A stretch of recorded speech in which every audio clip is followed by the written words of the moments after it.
Toward the start of the film we are acquainted with a young lady named Jay. She has extreme social tension to such an extent that she never goes out. She takes yoga classes and treatments all through her PC to assist her with the tension. Jay has as of late moved into another home and the cycle has been tiring for her on account of her condition. The separation she places herself in makes her daydreams some of the time, yet they aren't outrageous. In the initial scene, Jay races to the kitchen to take her prescriptions. Furthermore, scarcely switches the oven off that she had neglected was on. This shows the condition of thoughtlessness she lives in. Her the telephone has been ringing for some time now. However, she just gets an opportunity to actually take a look at it. Subsequent to totally finishing the medication, she plays the phone message and a man talks from the opposite end. He is by all accounts a past an admirer of Jay who claims he hasn't called to discuss the relationship, all things being equal. He says that another person came to his turnout searching for her. He dubiously states that the individual is familiar with Jay and his relationship and is irate. Jay gives the message to the last part where the fellow says that he misses her and needs them to be back together prior to hanging up. He additionally uncovers that he doesn't have the foggiest idea Jay's present area. Jay overlooks the message totally and proceeds with what she was doing. She strolls to the living room with a bowl of noodles, yet stumbles on the floor covering and drops it. The noodles fall on the floor covering, which he basically returns to the bowl anyway. It leaves 2 red stains on the mat as Jay attempts to clean it with water and a brush. It just deteriorates, yet for reasons unknown she doesn't stop. Later we see her opening the refrigerator looking for food. Behind her are a few bundles of takeouts, demonstrating that Jay hasn't been out for quite a while. When she finds nothing to eat in the ice chest, she once more orders takeout.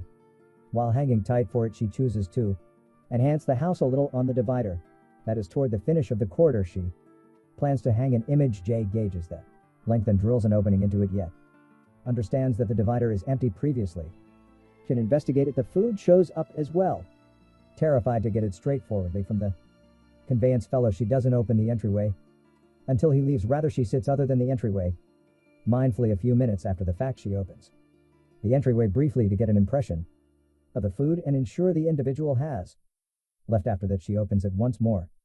Furthermore, brings the food inside. Then she texts her landlord and expresses gratitude toward her for making the moving system extremely simple. She likewise informs her concerning the empty space behind the divider and asks her for an unique diagram of the house around evening time. She essentially follows her night schedule and nods off. However, she longs for the opening in the divider getting greater. The following day, Jay prepares for a Skype meeting with her specialist. The advisor tells Jay that she has gained impressive headway in the beyond a couple of days. However, to push ahead with the treatment, she needs to come to the workplace and practice a few activities. Jay behaves lost. She sees, however, is obviously not a fanatic of the thought. She begins to hack wildly during the meeting. The advisor asserts this is a beneficial thing since now she has an explanation to make a fast excursion to the pharmacy. As indicated by her, it may be a 10-minute excursion, which is an ideal beginning for Jay prior to finishing the gathering. Jay unquestionably says she can do that much. Be that as it may, when the call closes, her disposition changes. With keys in her grasp, she remains before the entryway and considers going out, yet nervousness gets the best of her, so she adjusts her perspective. Soon thereafter, she places on the web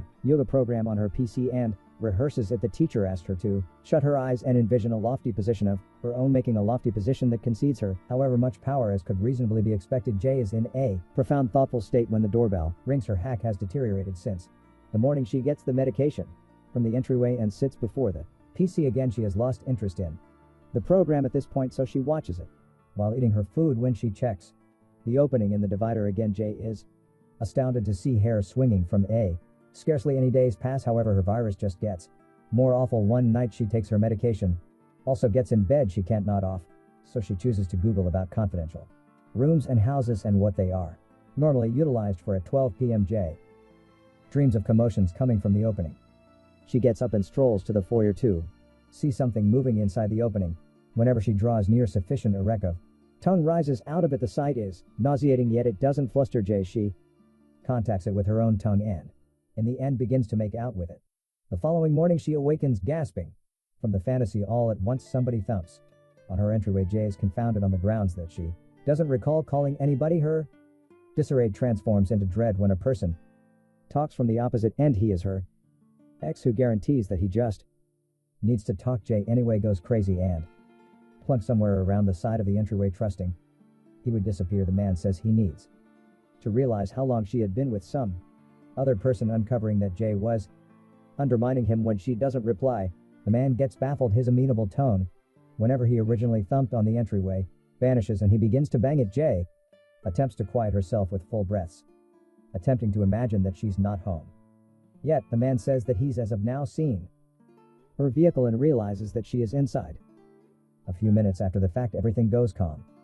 He beats on the window one final time and leaves. Jay cautiously glances through the window and sees that he has left a note saying, "You can't disregard me," following the occasion, Jay calls the police and gets a limiting request against the man. The cop is inside her home, conversing with her. However, for reasons unknown, Jay appears all good with it. The official prompts her to introduce house cameras all around for additional assurance. The following day, Jay's hack gets so awful that she nearly can't work during the day. We notice that the opening in the divider has gotten greater and a gooey yellowish substance is dribbling out of it. Additionally makes a parcel of clamor. However, Jay is becoming accustomed to disregarding it. That evening, while she is cleaning her teeth, the commotions get stronger.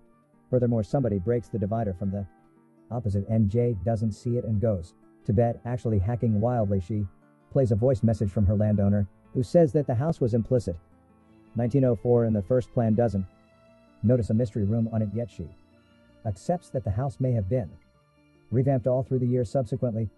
There is plausible of a mystery room. Jay has introduced a camera in the foyer that films the opening around evening time. She shuts the entryway and nods off. Yet whenever she awakens, she thinks of herself as on the lobby floor. She is confounded, yet figures she may have strolled outside while attempting to stroll back in. She steps on a tooth. Jay goes crazy and really takes a look at herself for a missing tooth, yet doesn't track down any. She is presently certain that another person is living in the house with her. Out of nowhere, somebody bangs the opposite side of the divider. Alarm. Jay surges back to her room and watches the recording from the security cam. To her absolute shock, she sees herself stroll to the foyer and regurgitation out an whole arm from her mouth. She puts it inside the opening while at the same time chuckling manically. Jay blows a gasket and closes her PC. In any case, the commotion from the outside just gets stronger. Assembling a lot of mental fortitude, she gets up and goes outside to get a sledge. She breaks the divider and gazes at something on the opposite side. She then cautiously strolls inside. In some way or another, winds up in an open space. Before her lies a horrendous looking privileged position that has 3 sets of vile hands. The privileged position is apparently the one that Jay envisioned whenever she was ruminating for the yoga class. It is made of tissue and appendages and has blood covered on top of it. One set of hands calls Jay closer and she is pulled towards it. She attempts to stop herself, however, is fruitless. She is made to sit on the lofty position while the upper pair of hands makes her wear a crown comprised of tissue, fingers, and teeth. As she wears it, Jay feels the most calmed she has at any point been a major part of her life. She begins to quiet down. However, it doesn't keep going for long as the arms snatch for all her situated. She battles them and makes do to liberate herself from their hold. Following that, she takes the sledge from the ground and hits the privileged position. The screen goes dark in the accompanying scene. Jay's before her home, and it is the following morning. She has hit her vehicle with the sledge and the divider behind her is obliterated. Obviously, she had just envisioned all that occurred the previous evening. Their privileged position was likewise a result of her creative mind in view of the segregated state she keeps herself in. Jay is beginning to go crazy. The film closes as her neighbor, who is strolling her canine, sees her and snaps a photo